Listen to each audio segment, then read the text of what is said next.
दोस्तों, अगर आप एक सीनियर सिटीजन है या फिर आपने हाल ही में रिटायरमेंट लिया है तो आपके पास में एक लमसम अमाउंट जरूर आया होगा और आप अगर उस लमसम अमाउंट को कहीं पर सेफली इन्वेस्ट करने की सोच रहे हैं तो आज के इस वीडियो में हम पोस्ट ऑफिस की एक ऐसी स्कीम के बारे में डिटेल में बात करेंगे जहां पर आप वह अमाउंट लगाकर एक अच्छा खासा रिटर्न क्वार्टरली पा सकते हैं। जी हाँ दोस्तों, ये सीनियर सिटीजन के लिए बेहतरीन स्कीम है जो भारत सरकार के पोस्ट ऑफिस डिपार्टमेंट के द्वारा गवर्न की जाती है। तो आज के इस वीडियो में हम डिटेल में इसके बारे में बात करेंगे। वीडियो बहुत ही इंपॉर्टेंट होने वाला है तो अंत तक आप इस वीडियो में बने रहिएगा। दोस्तों, अगर आपको ये वीडियो पसंद आए तो वीडियो को लाइक जरूर कर दीजिएगा और चैनल पर नए हैं या अभी तक सब्सक्राइब नहीं किया तो प्लीज चैनल को जरूर सब्सक्राइब करिएगा। तो चलिए दोस्तों, वीडियो में हम डिटेल में बात करते हैं इस पोस्ट ऑफिस की स्कीम के बारे में। तो यहाँ पर तो post office senior citizen saving scheme इसे इसका नाम है, जिसे SCSS कहते हैं। तो देखिए इसके बारे में, a person who opens an SSC account in post office will receive a guaranteed quarterly income in the form of interest। यहाँ पर आपको क्वार्टरली इनकम प्राप्त होती है अगर आप पोस्ट ऑफिस में ये अकाउंट ओपन करते हैं तो, और ये गवर्नमेंट के द्वारा गवर्न होती है। गवर्नमेंट रेगुलरली इसका इंटरेस्ट रेट डिसाइड करती है इस स्कीम के तहत, जो रेगुलरली जिसमें है इंटरेस्ट अपडेट होता रहता है। करंट जो इंटरेस्ट रेट है इस स्कीम के तहत वो 8.0% है, जो 1 जनवरी 2023 से लागू हो गई, यानी 8% एनुअली इस पर इंटरेस्ट मिलता है। इसके अलावा SCSS जो स्कीम है ये लो रिस्क स्कीम है जो बैक्ड बाय गवर्नमेंट, यानी गवर्नमेंट भारत सरकार के द्वारा इसको गवर्न किया जाता है। तो चलिए अब आगे हम बात करते हैं कि इसे ये किस तरह से काम करती है, हाउ इट वर्क्स। दोस्तों, इसमें एक need to deposit lump sum amount, यहाँ पर इस स्कीम में एक लमसम अमाउंट हमें जमा कराना होता है। इसके अलावा रेगुलरली क्वार्टरली हमें इसमें इंटरेस्ट के रूप में जो है इनकम होती है टिल द टेन्योर, यानी जब तक कि इसका टेन्योर होता है तब तक के लिए हमें क्वार्टरली इसमें इनकम होती है। जो क्वार्टर एंड होता है वो 31 मार्च, 30 जून, 30 सितंबर और 31 दिसंबर होता है। इस पीरियड में हमें क्वार्टरली हमें इनकम होती है। इसके अलावा after completing the tenure we will get full amount back. जो भी अमाउंट हमने इसमें इन्वेस्ट किया होता है आफ्टर टेन्योर वो हमें वापस मिल जाता है। अब आगे बात कर लेते हैं हु कैन ओपन, इस अकाउंट को कौन ओपन कर सकता है। An individual about 60 years of age only Indian, एक भारतीय नागरिक जो 60 साल से ऊपर है यानी सीनियर सिटीजन है, वो इस स्कीम में अपना अकाउंट ओपन करवा सकता है। इसके अलावा retired civilian employees about 55 years of age and below 60 years of age subject to condition that investment to be made within 1 month of receipt of retirement benefit, यानी कि जो रिटायर्ड सिविलियन एम्प्लॉइज है 55 years above और 60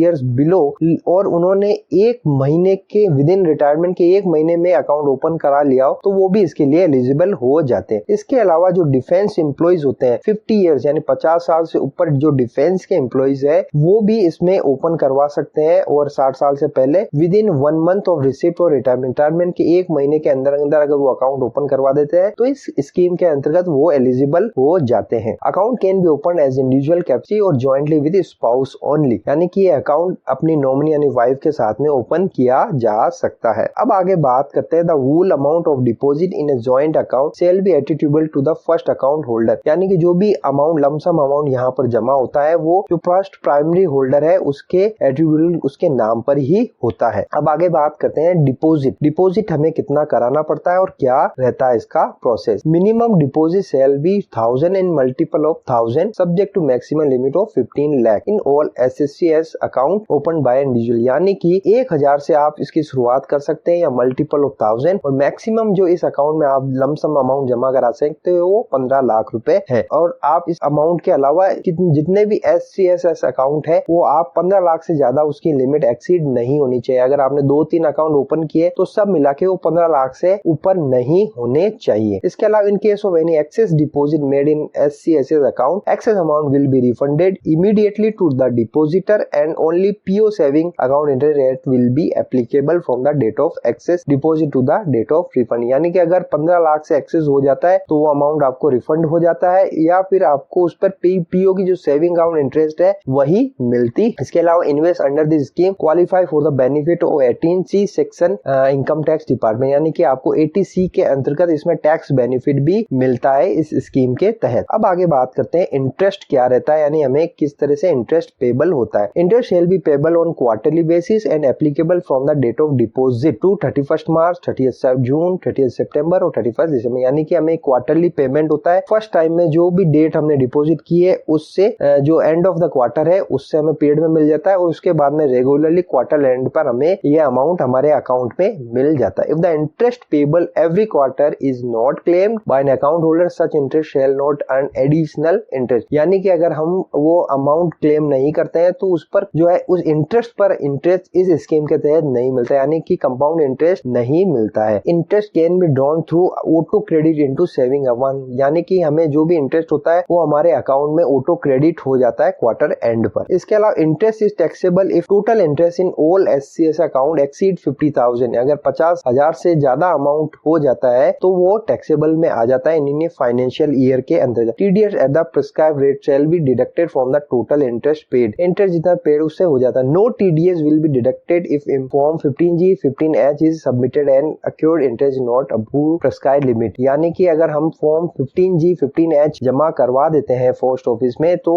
उस पर TDS नहीं लगता है। अब आगे बात करते हैं जो इंटरेस्ट रेट है जो फिलहाल 1 जनवरी 2023 से वो 8% एनुअली है उस वो, लेकिन हमें क्वार्टरली पेबल होता है। अब आगे बात करते हैं मैच्योरिटी क्या है, यानी कितनी मैच्योरिटी पर हमें वो अमाउंट मिलता है। अकाउंट में be close on expiry of 5, यानी कि जो इस अमाउंट की स्कीम है ये 5 साल के लिए होती है, और 5 साल के बाद में एक एप्लीकेशन फॉर्म डालकर हम इसको क्लोज करवा सकते हैं। In case the account holder dies before the maturity the account में be close and amount will be refunded to nominee legally, अगर किसी कारणवश से जो अकाउंट होल्डर उसकी मृत्यु हो जाती है तो जो उसका नॉमिनी है उसको क्लोज करवा सकता है, और जो अमाउंट है उसे मिल जाएगा, और इंटरेस्ट जब तक जमा हुआ है तब तक मिल जाएगा। अगर in case the death of account holder from the date of death account shall earn interest at the rate of PO saving account till the maturity, अगर क्लोज नहीं करवाया जाता है तो पीओ इंटरेस्ट जो सेविंग है वो मिलती रहती है टिल द मैच्योरिटी। इसके अलावा in case spouse is joint holder है, अगर स्पाउस जॉइंट होल्डर है और a sole nominee account can be continue till maturity if spouse eligible to open SCSS account and not have another SCS, यानी कि जो spouse है joint holder है वो उसको मेंटेन कर सकती है, तो वो टिल द मैच्योरिटी उसको मेंटेन कर सकती है बशर्ते कि उसका कोई अदर SCS अकाउंट ना हो। अब आगे बात करते हैं premature closure of account, यानी कि अगर हमें किसी कारणवश से अकाउंट को प्री मैच्योर क्लोज करवाना पड़ जाए तो उस सूरत में क्या होता है, बहुत सी बार हमें पैसे की जरूरत हो जाती है किसी भी कारण से और हमें इस अमाउंट को निकालना पड़े तो उसकी क्या कंडीशन रहती है, क्या शर्त रहती है, चलिए जान लेते हैं। यहाँ पर देखिए account can be prematurely close any time after date of opening, यानी कभी भी इसको प्री मैच्योरली क्लोज किया जा सकता है। लेकिन दोस्तों if account close before 1 year no interest will be payable and if interest paid in account shall be recovered from principal, यानी 1 साल से पहले इसको आप क्लोज नहीं करवा सकते, और फिर भी करवाते हैं तो उसमें जो इंटरेस्ट है वो नहीं मिलता अगर 1 साल से पहले क्लोज करवाते हैं, और अगर आपको पेबल हो गया क्वार्टरली तो आपके जो प्रिंसिपल अमाउंट है उसमें से डिडक्ट होके आपको जो प्रिंसिपल अमाउंट वापस मिल जाएगा। If account close after 1 year but before 2 year from the date of opening an amount of equal 1.5% will be deducted from principal amount, यानी आप 1 साल से ज्यादा और 2 साल से पहले अगर अकाउंट क्लोज करवाते हैं तो आपको 1.5% जो है डिडक्शन होता है और आपका प्रिंसिपल अमाउंट में उसमें सेटल होकर आपको पैसा पूरा मिल जाता है। इसके अलावा अगर आप 2 साल से ज्यादा और 5 साल से पहले अगर अकाउंट क्लोज करवाते हैं तो उसमें 1% will be deducted from principal amount से 1% डिडक्शन होता है और आपको अमाउंट पूरा मिल जाता है। Extended account can be close after the expiry of 1 year from the date of extension of the account without any deduction, यानी कि अगर आपने मैच्योरिटी हो गई है उसके बाद में भी आपने एक्सटेंड किया है तो वो आप कभी भी क्लोज करवा सकते हैं 1 year from the date of extension से 1 साल बाद में आप कभी भी क्लोज करवा सकते हैं, उस पर कोई भी डिडक्शन नहीं लगेगा। यानी आपने सपोज 5 साल बाद में एक्सटेंशन लिया, उसके 1 साल बाद में आप कभी भी क्लोज कराओ उस पर आपको डिडक्शन नहीं होगा, आपको पूरा अमाउंट मिल जाता है। अब आगे बात करते हैं एक्सटेंशन ऑफ अकाउंट को, अगर हम एक्सटेंड कराना चाहे तो उसकी क्या कंडीशन है। यहाँ पर देखिए दोस्तों account holder may extend the account for further period of 3 years from the date of maturity by submitting prescribed application, यानी कि 3 साल के लिए इस स्कीम को एक्सटेंड किया जा सकता है। Account can be extended with in 1 year of maturity, यानी कि जो मैच्योरिटी हो गई उसके 1 साल के बाद आप कभी भी इसको एक्सटेंड करा सकते हैं, बस वो लेकिन 3 साल के लिए आप इसको एक्सटेंड करवा सकते हैं